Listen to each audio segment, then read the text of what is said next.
하나님의 부르심에는 후회하심이 없네. 내가 이 자리에 선 것도 주의 부르심이라. 하나님의 부르심에는 결코 실수가 없네. 나를 부르신 하나님의 진실하심을 믿네. 작은 나를 부르신 뜻을 나는 알 수 없지만 오직 감사와 순종으로 주의 길을 가리라. 때론 내가 연약해져도 주님 날 도우시니 주의 놀라운 그 계획을 나는 믿으며 살리.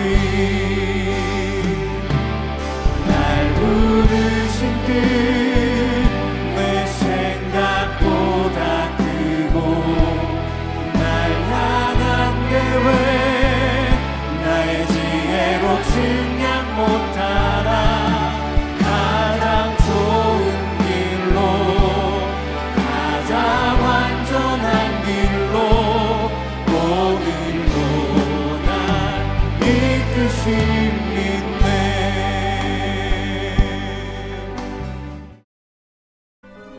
형제들아, 너희가 스스로 지혜 있다 하면서 이 신비를 너희가 모르기를 내가 원하지 아니하노니 이 신비는 이방인의 충만한 수가 들어오기까지 이스라엘의 털어는 우둔하게 된 것이라.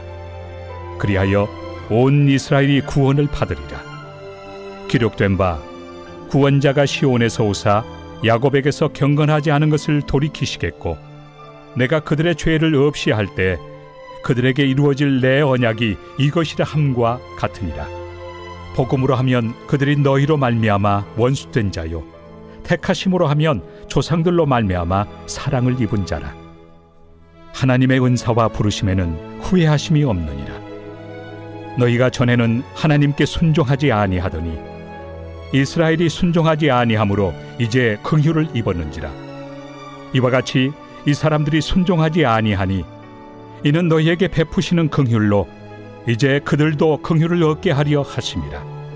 하나님이 모든 사람을 순종하지 아니하는 가운데 가두어 두심은 모든 사람에게 긍휼을 베풀려 하심이로다. 깊도다. 하나님의 지혜와 지식의 풍성함이여 그의 판단은 헤아리지 못할 것이며 그의 길은 찾지 못할 것이로다. 누가 주의 마음을 알았느냐? 누가 그의 모사가 되었느냐? 누가 주께 먼저 드려서 갚으심을 받겠느냐? 이는 만물이 주에게서 나오고 주로 말미암고 주에게로 돌아갑니다. 그에게 영광이 세세에 있을지어다. 아멘. 할렐루야. 사랑하는 성도 여러분, 오늘도 우리 주님으로 인해서 참 기쁨과 평안이 넘치는 귀하고 복된 하루가 되시길 우리 주님의 이름으로 소망합니다. 오늘은 하나님의 부르심이라는 제목으로 함께 하나님의 말씀을 나누도록 하겠습니다. 우리 사람은 실수합니다. 누구나 실수하면서 살아갑니다. 그것이 뭐 큰 일이건 작은 일이건 누구나 다 실수하고 또한 실패하게 됩니다.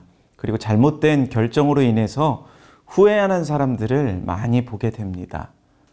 우리가 완전하지 않은 존재이기 때문에 우리는 계속 실수하고 또한 잘못된 선택을 하면서 그렇게 살아간다라는 것입니다. 여러분, 그러나 우리 하나님은 어떠합니까? 우리 하나님이 잘못 결정할 수 있습니까? 하나님이 실수하거나 실패할 수 있습니까? 그럴 수 없다라는 것입니다. 그런데 얼핏 보면 그렇게 보여진다라는 것입니다. 유대인들에게 복음을 전합니다. 유대인들이 받아들이지 않죠. 그러면 하나님께서 실패한 것처럼 보입니다. 그것이 유대인들의 관점에서 볼 때 실패 같아 보이는 것이지 다른 큰 관점으로 볼 때는 그것을 통해서 다른 이방인들이 구원을 얻게 되었다라는 것이 바로 오늘 로마서 11장의 말씀입니다. 그러면 유대인들은 버린 것인가? 아니라는 것입니다. 그들로 하여금 시기나게 만들어가지고 이방인 구원자들, 우리 같은 자들로 인해서 유대인들도 구원을 받을 수 있다라는 것입니다. 그것이 바로 11장 11절에 나오는데요. 11장 11절 말씀을 보니까 그들이 넘어짐으로 구원이 이방인에게 이르러 이스라엘로 시기나게 함이니라. 12절 그들의 넘어짐이 세상의 풍성함이 되며 그들의 실패가 이방인의 풍성함이 되거든 하물며 그들의 충만함이리요.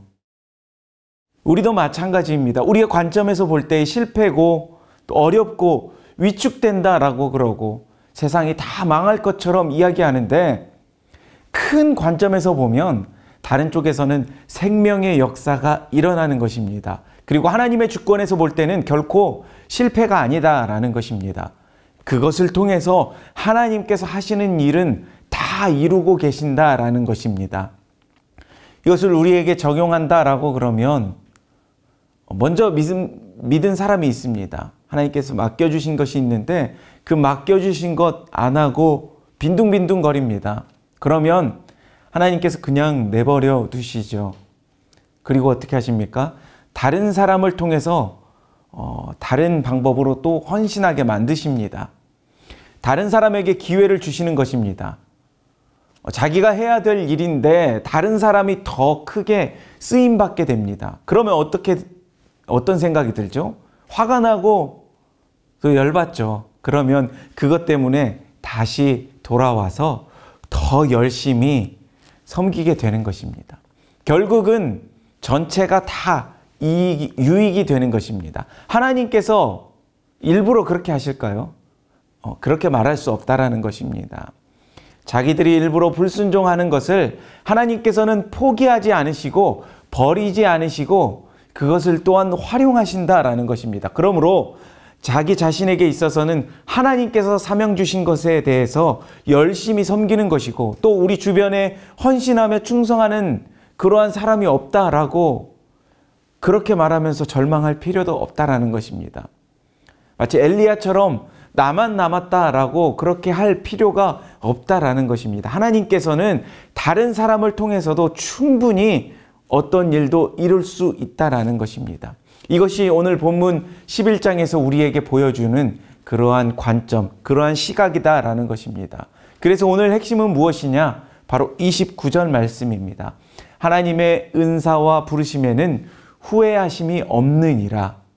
하나님의 은사, 우리에게 힘 주시는 것이고 부르심, 우리에게 소명을 주시는 것입니다. 이것은 실패가 없고 완전하다라는 것입니다. 그러니까 우리가 자꾸만 시행착오를 겪으면서 그러한 낭비하는 인생이 되어서는 안 된다라는 것입니다. 그러면 인생을 방황하지 않고 낭비하지 않고 복된 인생으로 살아가려면 어떻게 해야 됩니까? 은사에 반응하고 부르심에 반응하며 살아가면 된다라는 것입니다. 왜요? 하나님께서 후회하지 않으시기 때문입니다. 여러분, 문맥상으로 논리상으로 보면 부르심에 먼저 응답해야 하고 두 번째는 은사에 응답해야 된다라는 것입니다. 사랑하는 성도 여러분, 우리가 이렇게 반응하며 살아가는 복된 인생이 되시기를 소망합니다. 이렇게 살아간다면 우리의 인생이 멋진 인생이 되고 낭비가 없는 그러한 인생이 될 것입니다. 특별히 우리 모두가 이 말씀을 놓치지 않고 살아가길 바랍니다. 부르심에 응답하며 은사에 응답하는 인생이 되어야 합니다. 우리 교회도 마찬가지입니다. 어린아이에서부터 훈련해야 하는 것입니다. 부르심에 응답하고 살며 또한 은사에 응답하며 살아가라라는 것입니다. 그러면 하나님께서도 후회하지 않으신다라는 것입니다. 그것이 확실한 길이라는 것입니다. 첫 번째는 부르심에 응답하며 살라라는 것입니다. 우리가 일에 대해 두렵습니다. 두려움이 있고 과연 이 길이 맞는 건가라는 의구심이 생길 때가 있습니다. 내가 과연 잘하고 있는 건가? 이런 생각이 들 때가 많이 있습니다. 우리는 인생을 살아갈 때에 아무리 고민해도 답이 없는 인생입니다. 왜냐하면 누가 답을 대신 알려주지 않기 때문에 내가 찾아야 하는 것입니다. 그리고 내가 답이라고 생각하는 것을 확인할 길이 없습니다. 이것이 맞는 것인지 확인할 방법이 없다라는 것입니다. 그래서 인생은 방황하는 것입니다. 답을 스스로 찾는다? 이것도 굉장히 힘든 것입니다. 설령 찾았다 할지라도 이것이 정답인지를 확인을 못한다라는 것입니다. 그래서 우리의 인생들 중에 자기가 선택하는 인생을 사는 사람들은 흔들림이 있고 지치고 혼돈이 오게 된다라는 것입니다. 왜 그럴까요? 나의 선택이기 때문입니다. 나의 선택으로 사는 사람들은 기껏해야 그냥 남들 기준입니다. 세상적인 기준입니다. 무엇을 먹을까? 무엇을 입을까? 그런 것 다 얻어도 후회하는 인생입니다. 나의 선택은 결국은 남들과 비교하는 인생입니다. 거기에는 후회가 있습니다. 모든 후회는 내 선택 때문이다라는 것입니다. 내가 선택하는 모든 것에는 후회가 있다라고 생각하면 결코 틀리지 않다라는 것입니다. 선택의 기준이 나 자신에게 있기 때문입니다. 한마디로 믿을 게 못되기 때문입니다. 그런데 선택으로 살지 않고 부르심으로 사는 사람이 있습니다. 부르심으로 사는 사람은 조금 어려워도 참아냅니다. 힘들어도 이겨낸다라는 것입니다. 사도 바울을 보십시오. 로마서 1장 1절에 예수 그리스도의 종 바울은 사도로 부르심을 받아 하나님의 복음을 위하여 택정함을 입었으니, 여기에 뭐라고 나오죠? 사도로 부르심을 받았다라고 합니다. 사도 바울이 전도하면서 엄청나게 공격을 받았죠.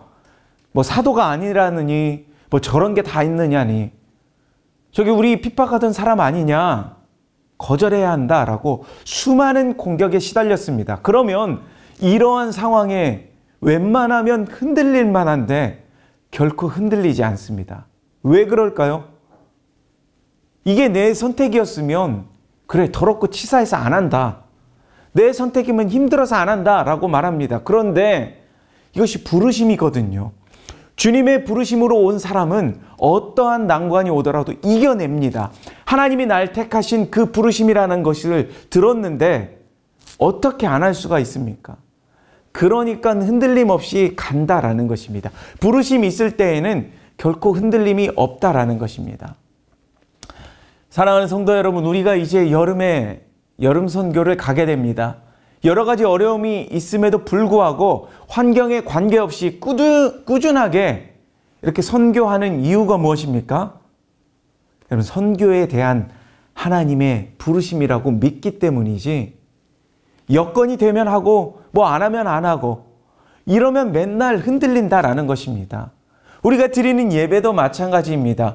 예배에 대한 부르심이 있기 때문에 예배의 자리에 나오게 되는 것입니다. 우리의 선택이 결코 아니라라는 것입니다. 여러분, 부르심은 흔들리지 않는다라는 것입니다.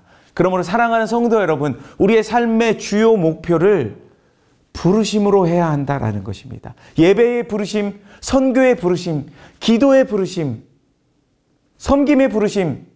여러분, 설교도 마찬가지입니다. 사람 설득하라는 것 힘이 없습니다. 말로 그냥 사람 설득하는 것은 힘이 없습니다. 모든 성도가 부르심에 응답했을 때에 흔들리지 않게 되는 것입니다.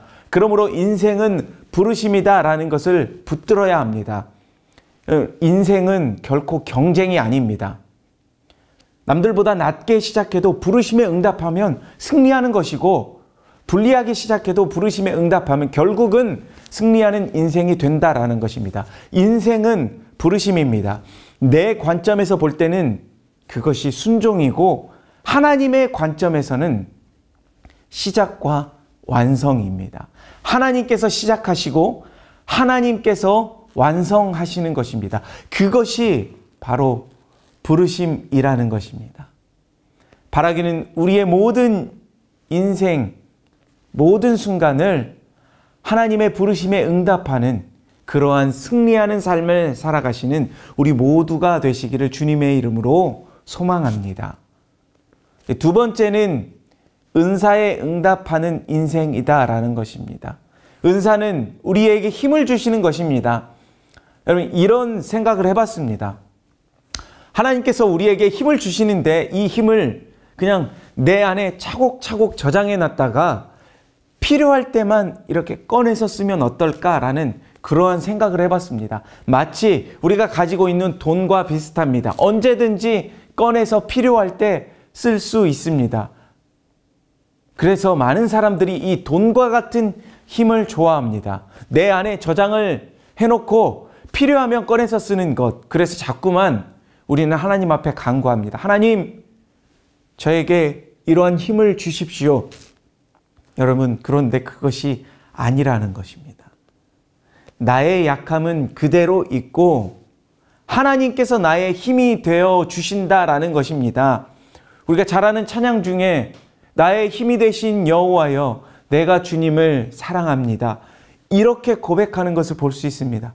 어떻게 보면 외부에서 나를 이렇게 도와주는 개념이다라고 생각할 수 있습니다. 왜 이렇게 만드셨을까요? 하나님을 의지하게 만드셨다라는 것입니다. 그래서 은사의 형태가 바로 그런 것입니다. 나 자신이 강해짐으로 오는 것이 아니라 하나님의 능력으로 오게 되는 것입니다. 그러므로 우리가 강해지는 것에 초점을 둘 것이 아니라 여러분, 약해도 괜찮습니다. 하나님께서 나의 힘이 되는 그러한 인생이 되어야 합니다. 그래서 겉으로 볼 때에는 아무런 힘도 없어 보이고 아무런 능력이 없어 보이지만 이상하게 그 사람한테는 하나님께서 힘이 되시는 사람, 그러한 인생을 살게 되는 사람이 있습니다. 여러분, 그게 강한 사람입니다. 그게 은사에 응답하는 사람이다라는 것입니다. 약해도 괜찮습니다. 그래서 우리의 인생은 스펙을 쌓는 싸움이 아니다라는 것입니다. 하나님이 힘이 되는 인생을 살아가야 된다라는 것입니다. 성경에서는 겸손한 자에게 은혜를 부어주시고 힘을 주신다라고 말씀하십니다. 겸손하게 사는 것입니다. 그러면 하나님께서 내가 너의 힘이 되어줄게 라고 말씀하시는 것입니다. 그러면 의지하는 인생이 되는 것입니다. 사도 바울이 육체의 가시가 있었습니다. 그것이 없어지기를 계속해서 기도했지만 하나님께서 뭐라고 말씀하십니까? 내 은혜가 족하다. 결국은 사도 바울이 의지하는 인생이 될 수밖에 없잖아요. 왜요? 내가 강해지는 것이 아닙니다. 하나님께서 나의 힘이 되시는 것입니다. 그러한 인생이 될 때에 가장 강력하게 쓰임받을 수 있다라는 것입니다. 그래서 오늘 본문은 이렇게 말씀하고 있는 것입니다. 하나님의 은사와 부르심에는 후회하심이 없느니라. 그런 인생으로 살게 된다면 우리의 삶 가운데 자연스럽게 나타나는 현상이 무엇입니까? 바로 우리 안에 기쁨이 있습니다. 하나님의 부르심과 은사로 살아갈 때에 증명되어지는 것이 무엇이냐면 바로 우리 가운데 기쁨이다라는 것입니다. 기쁨이 충만해진다라는 것입니다. 여러분, 날마다 주님 안에서 이 기쁨이, 주님이 주시는 그 기쁨으로 충만한 그러한 복된 인생이 되시기를 주님의 이름으로 소망합니다. 사랑하는 성도 여러분, 우리의 인생은 나의 선택으로 사는 것이 아니라 부르심에 응답하는 인생이 되어야 합니다. 그래야 흔들리지 않는 그러한 인생이 될 것입니다. 나의 선택으로 사는 인생은 흔들릴 수밖에 없습니다. 그리고 하나님이 주신 그 은사로 살아가야 되는 것입니다. 은사가 무엇입니까? 내 자신이 강해지는 것이 아니라 하나님께서 나의 힘이 되시는 것입니다. 여러분, 약해도 괜찮습니다. 겸손한 자에게 이렇게 겸손함으로 살아갈 때에 힘을 주십니다. 그럴 때에 우리 안에 기쁨이 충만하게 될 것입니다. 바라기는 그렇게 하나님 앞에서 기쁨이 충만한 인생, 승리하는 그러한 복된 인생이 되시기를 우리 주님의 이름으로 축원합니다. 우리 함께 기도하면서 나아갈 때에 다음 기도 제목을 읽고 같이 기도했으면 좋겠습니다. 먼저 매 순간 나의 선택으로 인해 흔들리는 인생을 살아가는 것이 아니라 하나님의 부르심에 응답하는 인생으로 살아가게 하여 주시옵소서. 두 번째, 나의 강함이 아닌 오직 하나님께서 나의 힘이 되시는 인생, 약해도 귀하게 쓰임받는 거룩한 인생으로 날마다 기쁨이 충만한 복된 인생이 되게 하옵소서. 우리 같이 한번 기도하며 나아가도록 하겠습니다.